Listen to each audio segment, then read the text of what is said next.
Yo, what up, fight fans, fight world? It's your boy Stonebone Boxing here. Just hitting you with another video. I want to talk about the young phenom Ryan Garcia says Bud Crawford fucks Errol Spence up. I've been telling y'all, I'm a avid watcher of the Boxing Voice, and on the Boxing Voice they give you the opportunity as a Patreon member to ask questions to the fighters, the trainers, the managers, promoters, all these people that come on. He gives you the opportunity to ask them a question. And out of hundreds and hundreds of fighters and trainers and promoters and managers, hundreds and hundreds, maybe 500-600 of them, over 90+% of those people have picked Terrence Crawford to beat Errol Spence. So to me, it's not nothing new. Ryan Garcia saying Bud is gonna fuck up Errol Spence. Bud beats Errol Spence. It's just the fact. Sorry, I know a lot of guys in the LDBC are not liking that. I picked Devin to beat the shit out of Ryan Garcia. But just because he says something true don't mean that I can diss what he thinks is true or what his truth. So, like I said, Errol's a great fighter. He beats 99% of the welterweights right now. But there's that 1% that he can't beat, and that's Terrence Crawford. He doesn't have the punch variety, the discipline, or maybe the boxing IQ in the ring to beat Terrence Crawford. He's going to have to deal with switch hitting, counter punching, movement, lateral movement, inside fighting, outside fighting. Terrence Crawford is the complete boxer. Errol Spence is a great body puncher, a big, strong welterweight. He's not a knockout puncher. He's not an explosive puncher. He's not flat-footed, but he's not fleet-footed. He doesn't have great lateral movement. He has great forward movement, great straight line speed, great power, great size for welterweight. So he's able to do a little bit of bodying, a little strong, great double hooks to the body. He's a total package as far as body punching. His head punches are to leave a little bit to be desired. In the Sean Porter fight, we didn't see any lateral movement, any uppercuts, any check hooks, any of those type of placement and timing punches that can help you against an aggressive fighter like a Sean Porter. Sean Porter was coming into the ring, coming forward, head down, going under, and Errol should have been coming with an uppercut. Or when Sean Porter he'll do his little side-to-side bounce, and then he comes.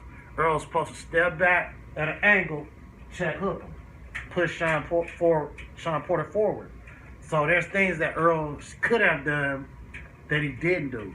And when I say could have done, we've not seen him do much of that as of far yet in his career. He's mostly going forward, walking guys down, going harder, and getting them out of there. But we haven't seen him make great adjustments to deal with pressure, or he didn't do a great adjustment to catch Kell Brook. He just kept going harder. When Kell Brook slowed down, he caught him. He didn't really set him up to slow him down. He just basically kept coming and waited for him to slow down. So I guess that is strategy too, is keep the pressure up and slow him down. So he just needs more punch variety, better punch placement, and that Sean Porter fight could have been a lot easier. Not easier because Sean Porter's a dog. He's going to make almost all fights an aggressive fight, but it could have been a lot cleaner for him and a lot more decisive. So back to Ryan Garcia. He gave you a breakdown of Terrence Crawford. He said he wanted him to talk more and show a little more personality, like outside the ring. But in the ring, everything's there, complete package. And that is the difference between Errol Spence. Errol Spence, he's a total package. I mean, he's not the complete package. You're still waiting on to see more from him. You want to see the next level of his boxing IQ. Can he do check hooks? Can he move backwards, stepping forward with uppercut? As he goes back, come forward on a lean. He's not a great catch and shoot. He's a decent counterpuncher. So just when you match those two up, most of the people are going to favor Terrence Crawford based off the skill, the timing, and a lot of people think that when you picking Terrence Crawford to beat Errol Spence, somehow you're an Errol Spence hater. I pick Errol Spence, like I said, to beat 99% of the welterweights. It's just the 1%, the one guy I don't think he can beat is Terrence Crawford, and that's from the ring IQ he showed me, all of the multiple counter punches, the back foot punches, the lateral movement, the style he fought a post style, the style he fought a aggressive fighter like Sean Porter and Felix Diaz, the style he fought. It's just so many styles, so many angles. It's just a lot of things that he do that I think would be very difficult for Errol Spence to counter off and to get off his offense. He has to. Errol is one of those. He gets set with his foot. He has to plant. But when you fight against a Crawford, he's on his tiptoes and he's a jab, roll, bow, and he's hitting you with power without having his feet set. So that's gonna be a difficulty for Errol to have to fight through and deal with.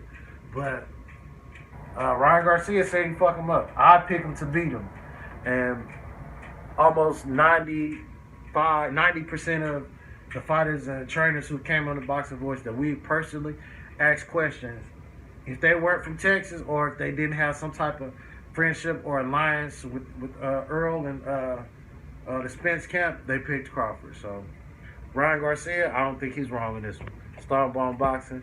I'll catch y'all on the next.